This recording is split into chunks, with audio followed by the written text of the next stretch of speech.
Hello everyone, માધેવર to all તમારું સ્વાગત છે મારી ચેનલ ગુજરાતી ઝાયકા હબમાં. આજે હું સ્પેશિયલ તમારા માટે લઈને આવી છું સુરતી ક્રિસ્પી એવા લીંબુ વડા.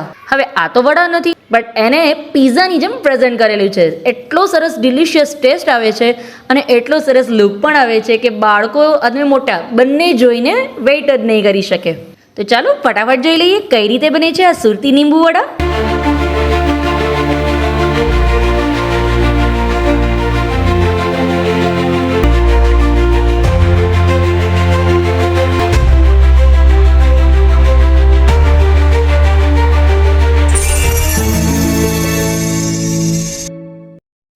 એના માટે એક મિક્સર જારની અંદર હું અત્યારે લીલા મરચાં અને લસણ બંનેને એડ કરીશ. હવે તમારા ઘરમાં જો મરચાંનું પ્રમાણ છે એ તીખા મરચાં હોય અને વધુ ન ખવાતો હોય, માફક ન આવતો હોય, તેની બદલે લસણનું પ્રમાણ પણ વધારે રાખી શકો છો, અથવા લસણની બદલે મરચાંનું પ્રમાણ પણ વધારે રાખી શકો છો. તમારી ટેસ્ટ અકોર્ડિંગ મેં અત્યારે બંને ઇક્વલ લીધેલું છે અને એમાં અત્યારે હું એક લીંબુનો રસ એડ કરું છું. સ્વાદ પ્રમાણે મીઠું એડ કરશું. મીઠાનું પ્રમાણ છે ને આમાં સાવ ઓછું રાખવાનું, બીકોઝ આપણે જે માવો બનાવશું ને બટેટાનો એની અંદર પણ આપણે પ્રમાણમાં મીઠું એડ કરશું, માટે આમાં મીઠાનું પ્રમાણ છે ને સાવ ઓછું રાખવાનું. તો ખાસ ધ્યાન રાખજો કે આમાં મીઠાનું પ્રમાણ વધી ન જાય, બીકોઝ જો વધી જશે તો તમારા જે ક્રિસ્પી લીંબુ વડા છે એ એકદમ ખારા થઈ જશે. તો એ ન થાય એના માટે ઓછું નાખજો. હવે આને હું એકદમ સરસ ફાઇન પેસ્ટ બનાવી લઈશ. મારી જે પેસ્ટ છે એ એકદમ સરસ બનીને રેડી છે. હવે આને સાઈડ પર રાખી લેશું. એના માટે સૌથી પહેલા એક સોસપેનની અંદર મેં અત્યારે 2 ચમચી જેટલું તેલ એડ કરેલું છે. તેલ એકદમ સરસ ગરમ થઈ જાય પછી એની અંદર હું 1 ચમચી જેટલી પહેલા રાઈ એડ કરું છું, 1 થી 1.5 ચમચી જેટલી.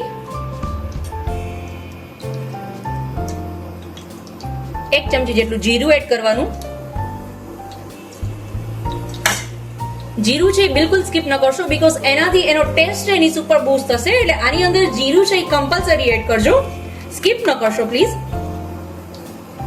હવે રાઈ ને જીરું એકદમ સરસ તતડી જાય પછી એની અંદર જે મેં મારી પેસ્ટ રેડી કરીને રાખેલી હતી મરચાં અને લસણની, એને એડ કરશું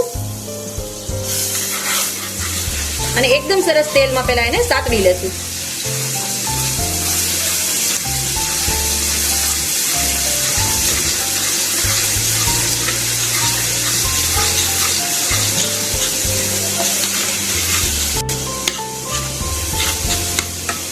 મારી પેસ્ટ છે એકદમ સરસ સતળાઈ ગઈ છે. એને કૂક નથી કરવાની, ખાલી નોર્મલી તેલમાં એકદમ સરસ મિક્સ થઈ જાય ત્યાં સુધી અડધી સેકન્ડ પૂરતું જ તમારે એને આ રીતે સાતળવાની છે. હવે એકદમ સરસ સતળાઈ ગયા પછી એની અંદર આપણે મસાલા એડ કરશું. અડધી ચમચી જેવી હળદર એડ કરું છું. એન્ડ હવે હળદર એડ કર્યા પછી મારા જે બટેટા મેં ઓલરેડી બાફીને લીધેલા છે, જેને મેશ નથી કરવાના, મેશ આપણે આની અંદર જ એને કરશું. એને હું આની અંદર એડ કરી દઈશ. અને બટેટા માટે બટેટાના ભાગનું સ્વાદ પ્રમાણે આપણે મીઠું એડ કરશું. જો તમે ઓલરેડી પેસ્ટમાં વધુ નાખી દીધું હોય તો મહેરબાની કરીને યાદ રાખીને આમાં ઓછું નાખજો, નહીતર એકદમ ખારા થઈ જશે તો આનો ટેસ્ટ છે એ ટોટલી ડિફરન્ટ આવશે. એટલે બટેટાના ભાગનું આની અંદર આપણે મીઠું એડ કરી દઈશું. હવે એકદમ સરસ પહેલા આને મિક્સ કરી લેશું.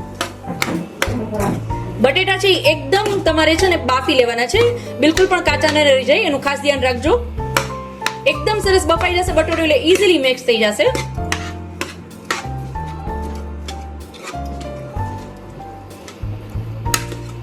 અને એટલા ઓવર પણ નહીં કૂક કરી લેતા બટેટાને કે એ પાણી એબ્ઝોર્બ કરી લે બધું. જો પાણીનો ભાગ બટેટામાં બહુ રહી જશે ને તો પણ તમારું જે વડું છે એ પ્રોપર નહીં બને. એટલે એકદમ સરસ પહેલા આને મિક્સ કરી લેશું. હવે એને મેશરની મદદથી આપણે મેશ કરી લેશું બટેટાને.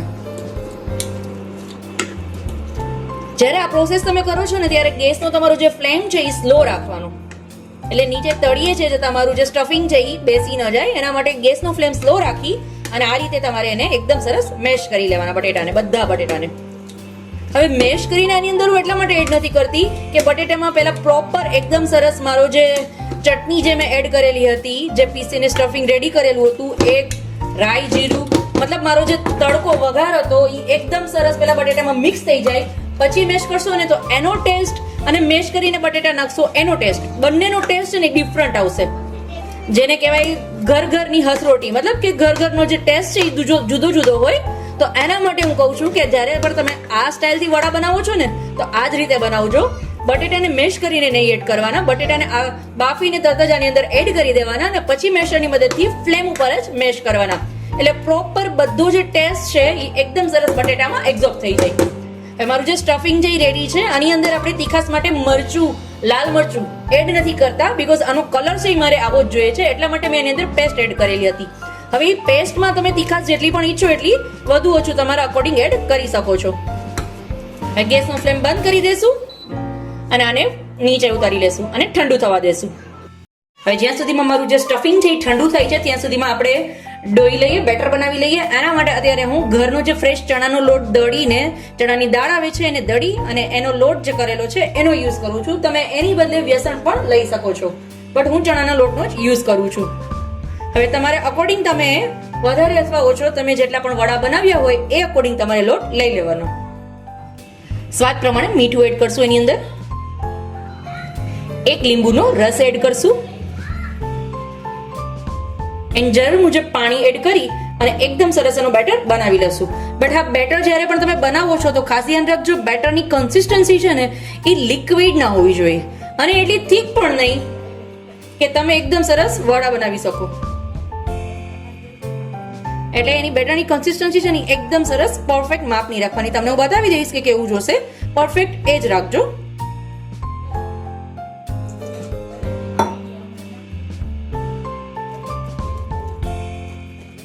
જોઈ લો તમે, એકદમ સરસ છે, મિક્સ થઈ ગયું છે, એક પણ લમ્સ ના પડે એનું ખાસ ધ્યાન રાખવાનું. એટલે એકદમ સરસ સ્મૂથ તમારું બેટર બનીને રેડી થઈ જશે. આવી કન્સિસ્ટન્સી હોવી જોઈએ. જુઓ તમે, છે નહીં લિક્વિડ નહીં થીક. હવે આજે મેં બેટર રેડી કરીને રાખેલું છે એને ઢાંકીને 10 મિનિટ આપણે રેસ્ટ આપશું. રેસ્ટ કમ્પલસરી આપશું બીકોઝ જે લીંબુનો ભાગ છે એ પ્રોપર એકદમ સરસ છે, એ મિક્સ આ થઈ જવો જોઈએ. એના માટે આને હું 10 મિનિટ રેસ્ટ આપીશ. હવે જ્યાં સુધીમાં મારું બેટર રેસ્ટ લે છે ત્યાં સુધીમાં તમને બતાવી દઉં, મારું સ્ટફિંગ છે એકદમ સરસ ઠંડુ થઈ ગયું હતું અને એને આ રીતે વડાના શેપમાં વાળીને મેં રેડી કરી લીધા છે. તમે સાઈઝ નાની અથવા મોટી તમને જે ઈચ્છે એ રીતે સેટ કરી શકો છો. બટ મેં અત્યારે મીડિયમ સાઈઝના બધા વડા આ રીતે કોટ સર્કલ બાઉલ્સ બધા બનાવીને રેડી કરી લીધા છે. તો હવે આ બધા બોલ્સને આપણે ફ્રાય કરશું. જોઈ લો તમે જ્યારે વડાને એની અંદર ડીપ કરો છો ને ત્યારે આ રીતનું બેટર હોવું જોઈએ. આટલું થીક હોવું જોઈએ, નહીં આનાથી વધારે લિક્વિડ કે નહીં આનાથી વધારે થીક. આ રીતે. અને જ્યારે પણ તમે આની ઉપરથી અંદરથી વડું ઉપાડો છો તો આ રીતે એકદમ સરસ નીતારી અને આને આપણે ફ્રાય કરશું. મારું જે તેલ છે એ ફ્રાય કરવા માટે મેં ઓલરેડી ગરમ કરવા માટે મૂકી દીધેલું હતું, જે ગરમ થઈ ગયું છે અને એની અંદર મારા વડા હું ધીરે ધીરે બધા એડ કરી લઈશ.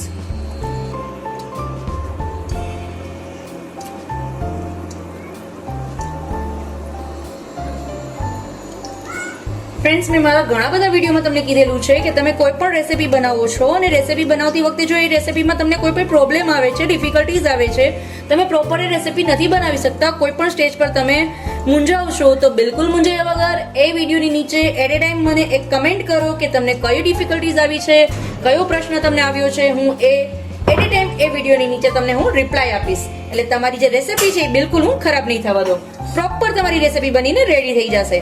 માટે સાથે સાથે મારી ચેનલને સબસ્ક્રાઇબ જરૂર કરજો અને બેલ આઇકન પર ક્લિક કરજો એટલે મારા અવનવા વિડીયોની નોટિફિકેશન સૌથી પહેલા ફ્રેન્ડ્સ તમારા સુધી પહોંચે. એને આપણે અલટ પલટ કરી અને એકદમ સરસ ફ્રાય કરી લેશું. ચાલો, એકદમ સરસ જોઈ લો તમે, એકદમ સરસ મારા વડા છે એ બધા ફ્રાય થઈને રેડી થઈ ગયા છે. આને એકદમ બ્રાઉન નથી કરવાના, તમારે ખાલી લાઈટ બદામી કલર આવે ને ત્યાં સુધી જ એને ફ્રાય કરવાના છે. એકદમ સરસ મારા બધા વડા છે એ ફ્રાય થઈને રેડી થઈ ગયા છે. હવે આને આપણે કાઢી લઈશું. આ જ રીતે સેમ બધા વડા હું તળીને રેડી કરી લઈશ. જોઈ લો ફ્રેન્ડ્સ, મારા બધા વડા છે એકદમ સરસ તળાઈને રેડી છે. હવે કોઈ પણ એક ઓવન પ્રૂફ ટ્રે લઈ લેવાની. જો તમારી પાસે ઓવન ન હોય તો તમે આને કોઈ પણ એક સોસપેનની અંદર પણ કરી શકો છો, નોનસ્ટિકની અંદર પણ. હવે આ રીતે વડાને વચ્ચેથી કટ કરી અને આ રીતે પાથરી દેવાના.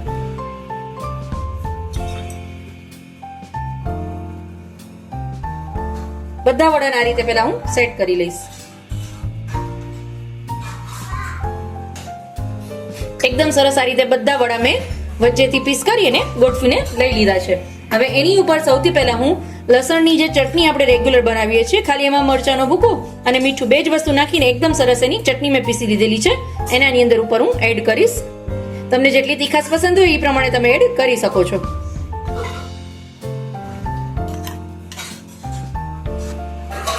એની ઉપર ટમેટો કેચઅપ છે, જે પણ ઘરનો જ બનાવેલો છે. હવે ટમેટો કેચઅપ ખાંડની બદલે ગોળથી બનાવેલો છે, પ્લસમાં આનો કલર પણ તમે જોઈ શકો છો, એકદમ સરસ ડાર્ક મરૂન કલર છે. એ પણ ઘરનો બનાવેલો છે, પ્યોર ટમેટા અને બીટનો યુઝ કરીને સુપર એવો ટમેટો કેચઅપ ઘરે કઈ રીતે બને છે તમારે જો શીખવું હોય તો વિડીયોની લિંક ડિસ્ક્રિપ્શનમાં આપેલી છે. એકદમ સરસ બધો કેચઅપ એડ કરી લેશું. એની ઉપરથી ઝીણી સમારેલી ડુંગળી છે એ સ્પ્રિંકલ કરશું. એન્ડ હવે લાસ્ટમાં એની પર આપણે મોઝરેલા ચીઝ એડ કરશું.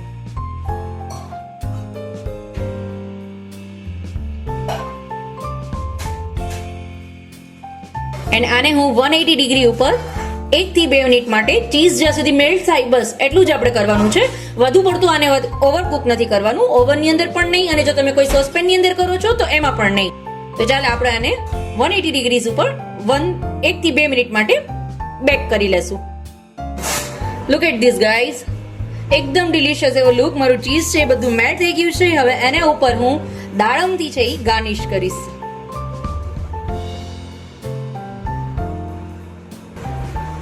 જોઈ લો ફ્રેન્ડ્સ, તો રેડી છે એકદમ ક્રિસ્પી અને ચીઝી એવું આપણું સુરતી લીંબુ વડા.